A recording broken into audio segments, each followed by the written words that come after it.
મીટનું આયોજન થયું આજથી તેની શરૂઆત થઈ।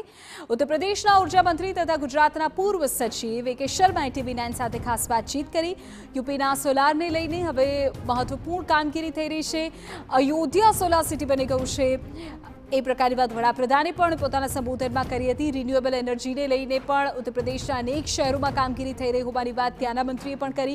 2030 સુધીમાં રિન્યુએબલ એનર્જીમાં સફળતા મેળવવાનો લક્ષ્યાંક પણ હવે સેવવામાં આવ્યો છે અને ગુજરાતમાં સોલાર ઉર્જા માટે જ્યારે પ્રોજેક્ટ તૈયાર થઈ રહ્યા છે ત્યારે એ.કે. શર્મા સચિવની ભૂમિકામાં હતા। ऊर्जा मंत्री ए.के. शर्मा हमारी साथ है, जिससे तेन से बात करिए। सर, अगर हम बात करें तो आप गुजरात में सचिव के तौर पे भी रह चुके हैं। ये वो दौर था कि जब सोलार ऊर्जा का कॉन्सेप्ट आ रहा था गुजरात में, और अब जब प्रधानमंत्री रिन्यूएबल एनर्जी के लिए बात कर रहे हैं तब यूपी की एक अहम बात की है। किस तरह से आप सोलार से लेके रिन्यूएबल एनर्जी में अपनी सफ़र को देखते हैं?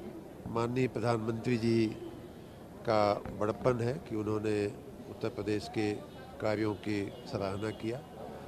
सच बात तो ये है कि सौर ऊर्जा या नवीनीकृत ऊर्जा में जो भी कुछ देश ही नहीं बल्कि पूरी दुनिया में जो हो रहा है उसकी राह दिखाने वालों में माननीय प्रधानमंत्री नरेंद्र मोदी जी हैं। आपको याद होगा कि गुजरात में सबसे पहला क्लाइमेट चेंज का डिपार्टमेंट उन्होंने शुरू किया था मुख्यमंत्री रहते हुए।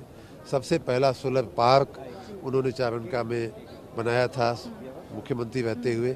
तब कोई सोचता भी नहीं था कि ये सब चीज़ें इतनी सफल होंगी।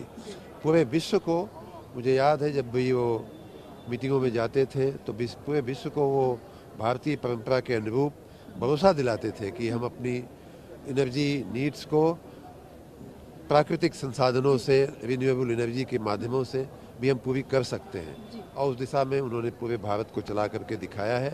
आज हम विश्व की सबसे ज़्यादा रिन्यूएबल एनर्जी पैदा करने वाले देशों में बन करके उभरे हैं। माननीय प्रधानमंत्री जी का कमिटमेंट जो है वो सही होता हुआ पूरा विश्व देख करके चकित है। सर, आपने गुजरात में काफ़ी नज़दीक से पीएम को देखा है, उनकी जो सोच है उसको देखा है। जब यूपी में अब आप खुद ऊर्जा मंत्री हैं और रिन्यूएबल एनर्जी एक नया चैलेंज है या कैंपेन है, यूपी अन्य राज्यों में किस तरह से उभरेगा? क्या यूपी के रिन्यूएबल एनर्जी को लेकर टारगेट्स हैं? हम लोग उत्तर प्रदेश में भी माननीय प्रधानमंत्री जी के पद चिन्हों पर चलने का प्रयास कर रहे हैं।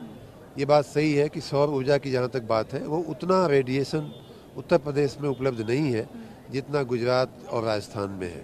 फिर भी हमारे कुछ इलाके हैं जहाँ हम सौर ऊर्जा उत्पादन कर सकते हैं, उस दिशा में हम लोग आगे बढ़ रहे हैं। लगभग 4000 मेगावाट से ज़्यादा का उत्पादन हम ऑलरेडी शुरू कर चुके हैं, और 8000 मेगावाट की हमारी परियोजनाएँ जो हैं, प्रोजेक्ट जो है पाइपलाइन में है।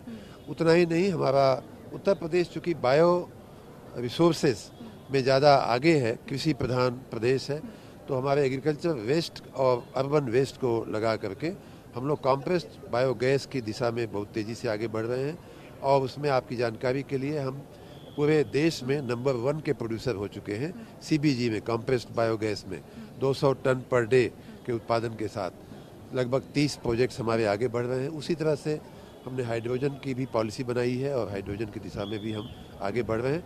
तो माननीय प्रधानमंत्री जी ने जो राह दिखाई है उस पर अन्य राज्यों के साथ साथ उत्तर प्रदेश भी अब चलना शुरू हुआ है, और मैं पूरा आत्मविश्वास है मेरा कि हम उनके सपनों को पूरा करेंगे। अंतिम सवाल, अयोध्या और वाराणसी का जिस तरह से जिक्र किया और खुशी भी व्यक्त की, उस तरह से उत्तर प्रदेश के कौन से शहर हैं जो आने वाले दिनों में रिन्यूएबल एनर्जी को लेके? अयोध्या को हम लोगों ने ऑलरेडी सोलर की मॉडल सिटी बना दिया है, और लगभग 10% अयोध्या की जो एनर्जी नीड्स है, एनर्जी का आवश्यकता है, वो सौर ऊर्जा से संचालित हो रही है। आप देख सकती हैं वहाँ जाकर के विश्व की सबसे लंबी सोलर स्ट्रीट लाइट आपको वहाँ दिखेगी, जिसकी संख्या लगभग 2500 से 3000 स्ट्रीट लाइटें हम लोगों ने वहाँ लगाई हैं। कई वहाँ जो चौराहे हैं उनको सोलर ट्री से हम लोगों ने ऊर्जीकृत किया है, चमक रहे हैं। हजारों मकान, चाहे वो प्राइवेट हों चाहे सरकारी हों, उनको सौर ऊर्जा से ऊर्जीकृत किया गया है। हमारे वहाँ जो है अयोध्या में 40 मेगावाट मतलब की बड़ी क्षमता का सौर ऊर्जा का उत्पादन NTPC के सहयोग से हम लोगों ने वहाँ ऑलरेडी शुरू कर दिया है। तो इस प्रकार जो हमारी संस्थाएं हैं, घर हैं, स्ट्रीट्स हैं, उनको वाटर ATMs सौर ऊर्जा से चल रहे हैं। हमारी नाव जो है, बोट्स वहाँ चल रही हैं।